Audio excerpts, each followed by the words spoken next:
Nurse হিসেবে দেখা যাচ্ছে ছোট পর্দার দুই জনপ্রিয় অভিনেত্রী তাসনিয়া ফারিন ও সালহা খানম নাদিয়াকে। দুজনের পরনে সাদা অ্যাপ্রন, মুখভঙ্গি রহস্যময়। একজনের হাতে রক্ত ভর্তি সিরিঞ্জ, অন্যজনের হাতে স্টেথোস্কোপ। একজন খোলা চুলে, অন্যজনের মাথায় নার্সিং ক্যাপ।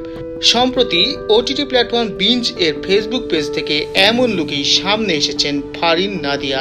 জানা গেছে সেগুলো একটি খোলা জানালা নামের শর্ট ফিল্মের এক ঝলক, যা পরিচালনা করেছেন নির্মাতা ভিকি জাহেদ। এরই মধ্যে প্রকাশ্যে এসেছে ছোট্ট একটি টিজারও, যেখানে দেখা যায় বাইরে তুমুল ঝড় বৃষ্টি, বিদ্যুৎ চমকাচ্ছে অবিরত, আর একটি অন্ধকার ঘরে রকিং চেয়ারে বসে দোল খাচ্ছে একজন। তার চেহারা অপ্রকাশিত, কিন্তু হাত পা কাঁপছে। শিহরণ তোলা সে একটি টিজারের ক্যাপশনে বিঞ্জ লিখেছে, অশরীরী সেই রাতে কি হয়েছিল সবার সাথে। এ বিষয়ে গণমাধ্যমে নির্মাতা ভিকি জাহেদ জানান, দুজন নার্সকে ঘিরে এগিয়েছে একটি খোলা জানালার গল্প। নির্মিত হয়েছে থ্রিলার ও হরর মিশ্রণে।